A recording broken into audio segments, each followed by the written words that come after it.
ಅವರಿಗೂ ನಾನು ಅಭಿನಂದನೆಯನ್ನು ಹೇಳ್ತೇನೆ. ಅವರಿಗೆ ಸಿಕ್ಕಿದಂಥ ಮಾಹಿತಿ ಆಧಾರದ ಮೇಲೆ ಬಂದಿದ್ದಾರೆ.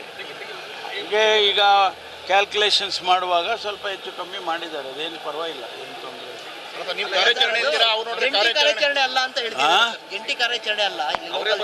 ಆಯ್ತಪ್ಪ. ಅವ್ರದ್ದೇ ಅನ್ಕೊಳ್ಳಿ, ಏನಾಗದಿದೆ, ಹಿಡ್ದಿದಾರಲ್ವಾ. ಮೈಸೂರಲ್ಲಿ ಲಾಸ್ಟ್ ಇಯರ್ ಈಗ ನಾನು ಹಿಡ್ದೆ ನೀನು ಹಿಡ್ದೆ ಅನ್ನೋ ಪ್ರಶ್ನೆ ಅಲ್ಲ ಇಲ್ಲಿ. ಒಟ್ಟಲ್ಲಿ ಹಿಡ್ದಿದ್ದೇವಲ್ಲ, ಅವರೇ ಹಿಡ್ದಿದ್ದಾರೆ ಅಂತ ಇಟ್ಕೊಳ್ಳಿ. ನಮ್ಮವರು ಇದ್ರ ಜೊತೆಯಲ್ಲಿ DCPನೇ ಹೋಗಿದ್ರು. ಅವರಿಲ್ಲ ಅಂತ ಅಂದರೆ ಈಗ ಅದನ್ನು ನಾನು ಆರ್ಗ್ಯುಮೆಂಟ್ ಮಾಡ್ಕೊಂಡು ಕೂತ್ಕೊಳ್ಳ, ಅದಕ್ಕಿಂತ ಬೇರೆ ಕೆಲಸಗಳಿದ್ದಾವೆ. ಇತ್ತೀಚೆಗೆ ಅವರೇ ಮಾಹಿತಿ ಕೊಟ್ಟಿರೋ ಪ್ರಕಾರ ಇತ್ತೀಚೆಗೆ ಅವರು ಕೆಮಿಕಲ್ಸ್ ಎಲ್ಲ ತೊಗೊಂಬಂದು ಶೇಖರಣೆ ಮಾಡ್ತಾಯಿದ್ರು ಅಂತ ಹೇಳಿ. ಇನ್ನೂ ಏನು ಪ್ರೊಡಕ್ಷನ್ ಸ್ಟಾರ್ಟ್ ಮಾಡಿರಲಿಲ್ಲ.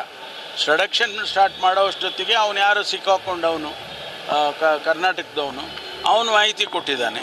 ಆ ಆಧಾರದ ಮೇಲೆ ಬಂದಿದ್ದಾರೆ. ಅನೇಕ ಸಂದರ್ಭದಲ್ಲಿ ನಮ್ಮವರು ಹೋಗ್ತಾರೆ.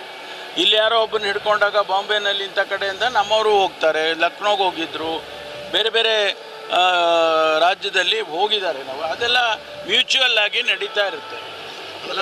ಬೇರೆ ಬೇರೆ ರಾಜ್ಯಗಳಿಂದ ಹಿಂದೆ ಬರ್ತಿತ್ತು, ಈಗ ಇಲ್ಲೇ ಉತ್ಪಾದನೆ ಆಗೋ ತನಕ ಅಲ್ಲಿ ತನಕ ಬಿಟ್ಕೊಳ್ಳೋ ಪ್ರಶ್ನೆ ಅಲ್ರಿ. ಯಾರು ಬಿಟ್ಕೊಂಡು ನೀವು ಮಾಡಿ ಅಂತ ಬಿಟ್ಬಿಡ್ತಾರ? ಅವರಿಗೆ ನಮಗೆ ಮಾಹಿತಿ ಸಿಕ್ಕಿದಾಗ ಅವ್ರನ್ನ ಹಿಡಿತೇವೆ. ಅವ್ರಿಗೆ ಕಾನೂನು ಪ್ರಕಾರ ಏನು ಕ್ರಮ ತಗೋಬೇಕೋ ತಗೊಳ್ತೀವಿ, ಮುಲಾಜಿಲ್ಲದೆ ತೊಗೊತೀವಿ. ಯಾವುದೋ ನಾವು ಯಾವತ್ತೂ ಕೂಡ ಲೈಟಾಗಿ ತೊಗೊಳ್ಳಿಲ್ಲ. ನಾವು ಡಿಕ್ಲೇರೇ ಮಾಡಿದ್ದೀವಿ, we have declared A war against drugs. ಸಾವಿರಾರು ಕೋಟಿ ರೂಪಾಯಿ ಡ್ರಗ್ಸ್ ಕಳೆದ 4-5 ವರ್ಷದಿಂದ ಹಿಡ್ದಿಲ್ವಾ? ಅದನ್ನು ಹೇಳಬೇಕಲ್ವ ಸರ್. ಜೊತೆಗೆ ನಾವು ಯಾವುದನ್ನು ಕೂಡ ಲಘುವಾಗಿ ತಗೊಳ್ಳೋದಿಲ್ಲ. ಒಂದು